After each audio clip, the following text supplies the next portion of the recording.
Kratos versus Sun Wukong. Two of the most powerful warriors in all of mythology and fiction, the Ghost of Sparta against the Monkey King.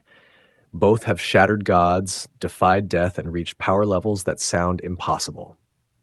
But if these two titans actually clashed head-to-head, who would win? That's what we're about to find out, so strap in, because this gets absolutely insane. Let's start with Kratos. Born in Sparta, he's not just another warrior. He's a demigod, the son of Zeus himself. Once a brutal Spartan general, he pledged his service to Ares, the god of war. But that deal turned tragic when Kratos, under Ares' manipulation, killed his own wife and daughter. That moment birthed the Ghost of Sparta, and with it, a rage that would never be quenched. Kratos turned his fury on the gods themselves, killing Ares, being the new god of war, and eventually waging a one-man war against Olympus. Here's where things get insane. Lore Kratos is on a completely different level from gameplay Kratos. In gameplay, we see him grunt as he lifts boulders, take arrows, or struggle with chests. But in the lore, he's a universal scale monster. Kratos has faced beings that literally existed before time, before the universe, and killed them. The cosmology of God of War is split into primordials, titans, and gods. The primordials are the first beings, so ancient and powerful their battles forged the universe itself. They weren't just fighting, they were throwing hands so hard they caused the Big Bang, and Kratos killed some of them. Gaia, Mother Earth, the first being ever to exist, dead. Thanatos, the personification of death itself, creator of entire dimensions. Kratos destroyed him too. Imagine killing the literal concept of death. That's on Kratos' resume.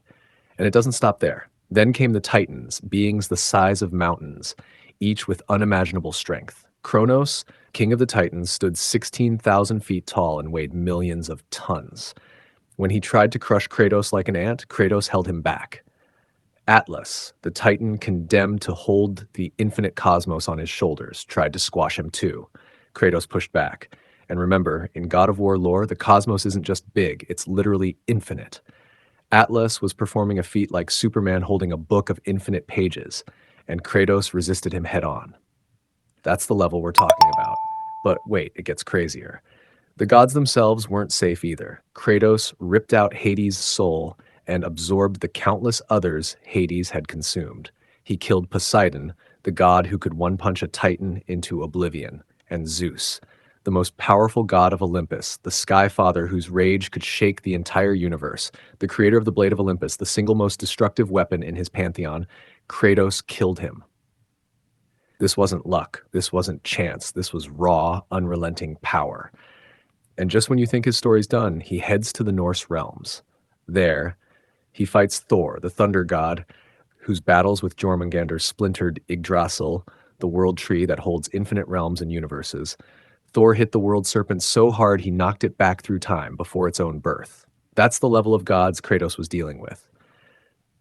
And by the end, Kratos overpowered Thor and stood toe-to-toe with Odin himself. At this point, Kratos isn't just a god killer, he's a walking apocalypse, the destroyer of worlds. The man who consistently defeats beings tied to infinite realms and fundamental concepts. He's rage incarnate and he doesn't stop. But now, let's look at his challenger, Sun Wukong, the Monkey King. Born from a stone formed from the chaos of creation, he leapt into the world with unnatural power. Crowned ruler of the monkeys, he still wasn't satisfied. He feared death. So he sought immortality, and oh, did he find it. Here's where it gets wild. Sun Wukong didn't just gain immortality once. He stacked it. He devoured the peaches of heaven, each granting eternal life. He drank the elixirs of longevity. He erased his name from the book of death itself. He literally cannot die. Every time you think there's a way, Wukong already blocked it. And that's only the beginning. The Monkey King's powers are ridiculous. He can shapeshift into anything, from gods to animals to inanimate objects. He can pluck a single hair from his body, blow on it, and turn it into anything he imagines. Weapons, beasts, clones of himself, even clones of his enemies. And he has 84,000 hairs. That means when you fight Wukong, you're not just fighting one Monkey King. You're fighting an endless army of them. Each clone is just as strong as he is. That's a nightmare matchup.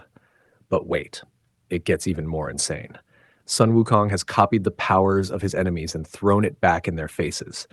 He's defeated hundreds of gods, lifted the Milky Way galaxy, which in his mythos is infinite in size, and he even dared to face Buddha himself. The fight with Buddha is legendary. Buddha told Wukong, "If you can leap out of my hand, you can take the Jade Emperor's throne." Wukong, cocky and unstoppable, jumped across heaven itself, basically infinity. But when he landed, he realized he never left Buddha's palm.